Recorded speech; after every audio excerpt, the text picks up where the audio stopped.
Hello दोस्तों, जय हिंद। जैसा कि आपको मालूम होगा, पिछले क्लास में पिछले वीडियो में हमने टेंस पहचानने का ट्रिक आपको बता दिया था। कितना भी बड़ा सेंटेंस क्यों ना हो, आप टेंस पहचानिएगा चुटकियों में कौन टेंस का वाक्य है। तो आज हमने आपको बताया था कि प्रेजेंट इंडेफिनिट टेंस स्टार्ट करेंगे और प्रेजेंट इंडेफिनिट टेंस आपके लिए लेकर आया हूँ। दोस्त का कमेंट आ रहा था कि सर जी से थोड़ा सा वीडियो लॉन्ग हो जाता है, इसको छोटा करने का प्रयास कीजिए। हम सोचे कि ठीक है, इसीलिए हम पहले लिख दिए। ठीक है, तो दोस्त आज हमको पढ़ना है प्रेजेंट इंडेफिनिट टेंस। टेंस पढ़ने के साथ साथ हम लोग सेंस भी पढ़ेंगे कि सेंस क्या कहता है, यानी टाइम भी पढ़ेंगे और उसके बाद आपका सॉल्यूशन होगा ही बुक का एयरफोर्स वाला। तो दोस्त प्रेजेंट इंडेफिनिट टेंस, इसमें 90% टीचर लोग गलती कर देते हैं। देखिए क्या गलती कर देते हैं, बताते हैं कि जिस हिंदी वाक्य के क्रिया के अंत में ता है, ती है, ते है लगा रहे तो हम समझेंगे कि प्रेजेंट इंडेफिनिट टेंस का वाक्य है। तो आपको हम बताते हैं कि क्या गलती करते हैं, आप ही बताइएगा खुद। देखिए जैसे कि टीचर लोग क्या कहते हैं जी कि जिस हिंदी वाक्य के क्रिया के अंत में, यानी क्रिया क्या है दोस्त, पढ़ना। क्रिया क्या है, पढ़ना क्रिया है ना। अच्छा, इसके लास्ट में लगा दीजिए आप ता। तो जिस हिंदी वाक्य क्रिया के अंत में ता है, ती है लगा रहे तो वह प्रेजेंट इंडेफिनिट टेंस का वाक्य होगा। यही बताते हैं जी। जैसे कि वह अच्छा पढ़नाता है, यही ना होगा जी उनके हिसाब से कि वह पढ़नाता है। कभी देखे हैं आप कि वह पढ़नाता है? नहीं, आप क्या देखे हैं, वह पढ़ता है, वह पढ़ता है। तो बिल्कुल उनका गलत है जो बताते हैं कि जिस हिंदी वाक्य के क्रिया के अंत में ता है, ती है। जैसे कि क्रिया का क्या है, लिखना। लिखना ठीक है, क्रिया आपका दोस्त है लिखना। ठीक है, टीचर लोग क्या बताते हैं कि जिस हिंदी वाक्य के क्रिया के अंत में ता लगा है, अच्छा वह ता लगा दिए हम यहाँ पे, लिखना के लास्ट में ता लगा दिए तो वह लिखनाता है हो जाएगा टेंस में जी।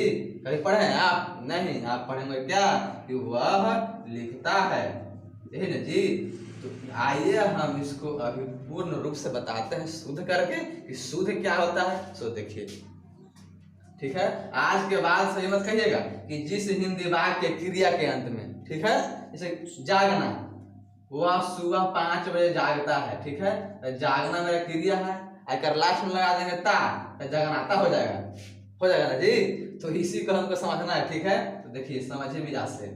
तो हमने यहाँ पे लिख दिया है कि जिस हिंदी वाक्य के मूल क्रिया के अंत में, दोस्त देखिए, जिस हिंदी वाक्य के मूल क्रिया कहें तो धातु, जिस हिंदी वाक्य के मूल क्रिया यानी धातु के अंत में ता है, ती है, ते है, ता हूं, ती हूं इत्यादि लगा रहे तो वह प्रेजेंट इंडेफिनिट टेंस का वाक्य होगा, सिंपल प्रेजेंट टेंस का वाक्य होगा। जैसे देखिए, जैसे क्या है दोस्त, आपको वही बताते हैं मिजाज से। देखिए धातु का आगे जिस हिंदी वाक्य के मूल क्रिया, दैट मीन्स धातु। जैसे पढ़ना का मूल रूप क्या है, पढ़।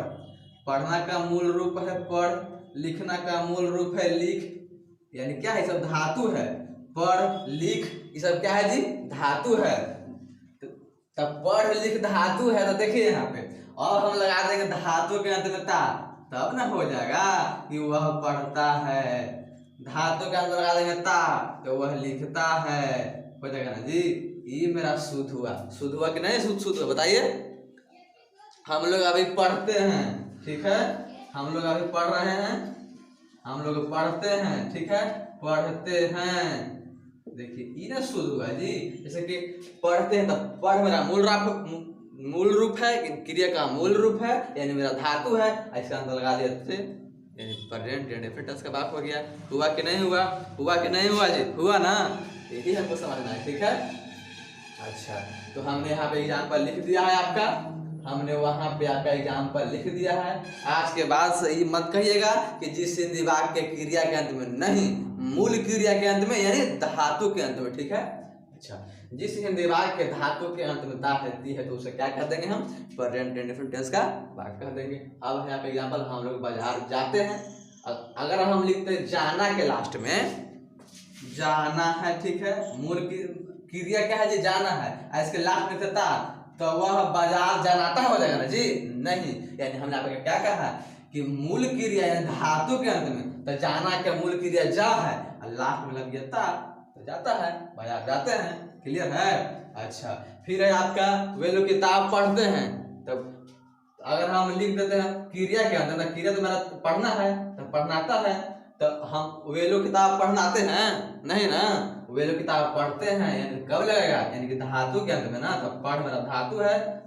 क्लियर हो गया? अब दोस्त अब एग्जाम्पल हम दे दिए, हमने स्ट्रक्चर लिख दिया है कि कैसे बनाएंगे यानी बनाने का रूप। ठीक है, तो अफर्मेटिव यानी सकारात्मक भाग पहले लिखेंगे सब्जेक्ट, उसके बाद V1 यानी वर्ब का पहला रूप है पांचवा रूप, उसके बाद ऑब्जेक्ट। नेगेटिव का है सब्जेक्ट प्लस डू या डज, सब्जेक्ट प्लस डू या does plus note plus verb 1 plus object. फिर इंट्रोगेटिव का है डू या does plus subject plus V1 plus object. Clear है? फिर इंट्रोगेटिव का डू या does plus subject plus note plus V1 plus object. और फिर है WH सेंटेंस का WH वर्ड प्लस डू या does plus subject plus note plus V1 plus object.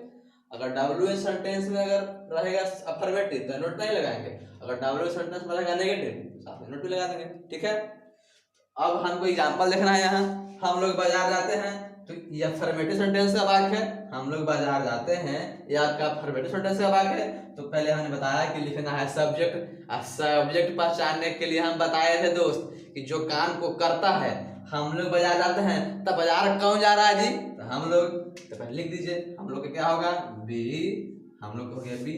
फिर हमने बताया कि V1 या V5, तो V1 और V5 कहाँ लगेगा, आप ध्यान रखिएगा, ही सी इट नेम के साथ क्या होगा V5 और बाकी के साथ V1। तो be he she it name ध्यान रखिएगा, इसको आप लिख लीजिए ही सी इट नेम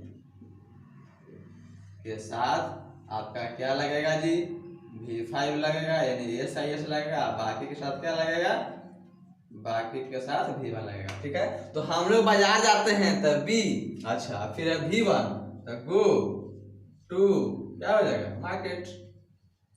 अच्छा, फिर आपका है हम लोग बाजार नहीं जाते हैं तब B, अच्छा और फिर है दोस्त डू या डज, तो डू लगेगा इसमें, तो we do not go to market. Clear है?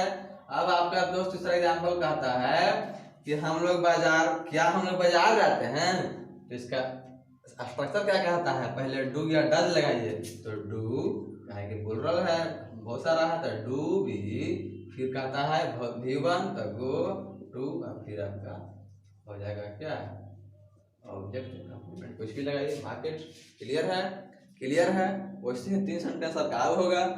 हम लोग क्यों नहीं बाजार जाते हैं, हम लोग क्या हम बाजार नहीं जाते हैं, तो do we not go to market. क्या हम लोग क्यों बाजार जाते हैं, तो भाई do you go to market. फिर हम लोग बाजार क्यों नहीं जाते हैं, बन जाएगा। ठीक है, तो आपका हम पहचानने का रूल, स्ट्रक्चर और एग्जाम्पल दे दिया है, आप किसी भी बुक से बना सकते हैं। ठीक है, अब हम आपको बताने वाले हैं टेंस के साथ साथ क्या सेंस यानी टाइम। ठीक है, टेंस का यूज आप मेरे साथ बस वीडियो के लास्ट तक बने रहे। तो दोस्त देखिए आपका सेंस तैयार है। यूज ऑफ टेंस का कहता है कि वर्तमान आयतन क्रिया यानी प्रेजेंट हैबिचुअल एक्शन को दर्शाने के लिए, प्रेजेंट हैबिचुअल एक्शन को दर्शाने के लिए हम लोग प्रेजेंट इंडेफिनिट टेंस का प्रयोग करते हैं। जैसे आपका यहाँ पे तैयार है, कहता है कि he gets up at 4 AM, यानी कि उसका प्रेजेंट हैबिचुअल एक्शन है, आदत है कि वह प्रतिदिन 4 बजे जागता है। यानी आदत को दर्शाने के लिए हम लोग प्रेजेंट इंडेफिनिट टेंस का भाग का प्रयोग करते हैं, यूज करते हैं, बनाते हैं। फिर है आपका he reads newspaper daily, he reads newspaper daily, वह एक अखबार प्रतिदिन पढ़ता है। यानी यहाँ से आपका प्रेजेंट हैबिचुअल एक्शन दर्शाता है। ठीक है, यानी कि उसका काम डेली है, उसका आदत है, उसका आदत है कि हम एक न्यूज़पेपर डेली पढ़ेंगे। यानी आदतन को दर्शाने के लिए, प्रेजेंट हैबिचुअल एक्शन को दर्शाने के लिए प्रेजेंट इंडेफिनिट टेंस का प्रयोग करते हैं, जैसा कि हमने किया। दूसरा आपका कहता है यूनिवर्सल ट्रूथ को व्यक्त करने के लिए प्रेजेंट इंडेफिनिट टेंस का प्रयोग करते हैं। यूनिवर्सल ट्रूथ यानी सार्वभौमिक सत्य, जैसे कहता है आपका the sun rises in the east, the sun rises in the east यानी सूर्य पूर्व में उगता है। यानी पूरब में कल भी उगता था, आज भी उगेगा और आने वाले दिन में भी सूर्य पूरब में ही उगेगा। यानी हम कह सकते हैं ये मेरा यूनिवर्सल ट्रूथ है। 2 और 2 4 होता है, 2 and 2 makes 4, ठीक है।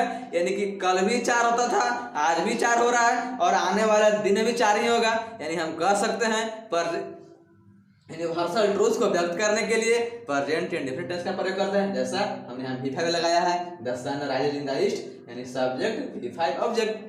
फिर है the sun sets in the west, यानी सूर्य पश्चिम में डूबता है। सूर्य कल भी पश्चिम में डूबता था, आज भी पश्चिम में डूब रहा है और आने वाले समय में पश्चिम में डूबेगा। यानी इसी को कहते हैं यूनिवर्सल ट्रूथ, जो कभी न बदले, ठीक है। फिर है the earth moves on its own axis, यानी कि पृथ्वी अपने अक्ष पे घूमती है, चक्कर लगाती है। ये बात ध्यान रखना कि यानी कि प्रेजेंट में दे टेंस, पास्ट में दे या फ्यूचर में दे, अगर आपका यूनिवर्सल ट्रूथ व्यक्त कर रहा है तो उसको आंख मूंद के आप बना दीजिएगा प्रेजेंट इंडेफिनिट टेंस में। जैसे कि आपको क्वेश्चन लगा कि पृथ्वी गोल है तो द अर्थ इज राउंड, ठीक है। पृथ्वी गोल है तो द अर्थ इज राउंड। अगर कह देगा कि पृथ्वी गोल था तो आप लिखिएगा द अर्थ वाज राउंड, नहीं, द अर्थ इज राउंड।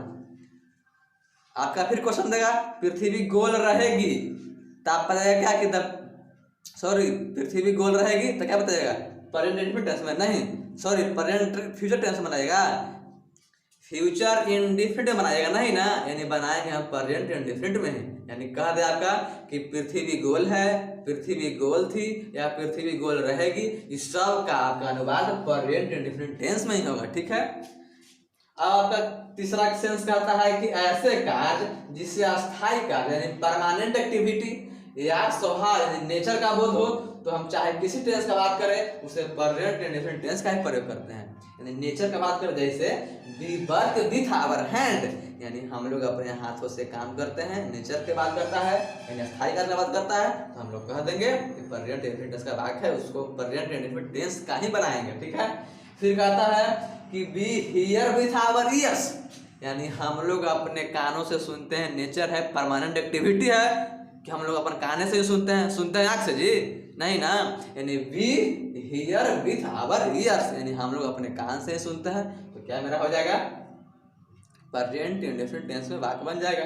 फिर है खेलों के सीधे प्रसारण में प्रेजेंट कंटिन्यूअस की जगह प्रेजेंट इंडेफिनिट टेंस का ही प्रयोग होता है। जैसे अभी धोनी 95 पर खेल रहा है, ठीक है, धोनी 95 पर खेल रहा है, अभी तो खैर संन्यास ले लिया, बहुत दुख की बात है। तो हम लोग लिखेंगे MS धोनी प्लेज ऑन 95, ये मत लिखे कि MS धोनी प्लेइंग ऑन 95, यानी MS धोनी प्लेज ऑन 95। यानी ये मेरा सेंस है। अगले क्लास में आपका प्रेजेंट कंटिन्यूअस टेंस होगा और टेंस के साथ सेंस भी होगा, टाइम भी होगा, ठीक है। उसके बाद आपका करतार का बुक है एयरफोर्स का, उसका आपका फुल सॉल्यूशन होगा, ठीक है। आज के लिए इतना ही, धन्यवाद।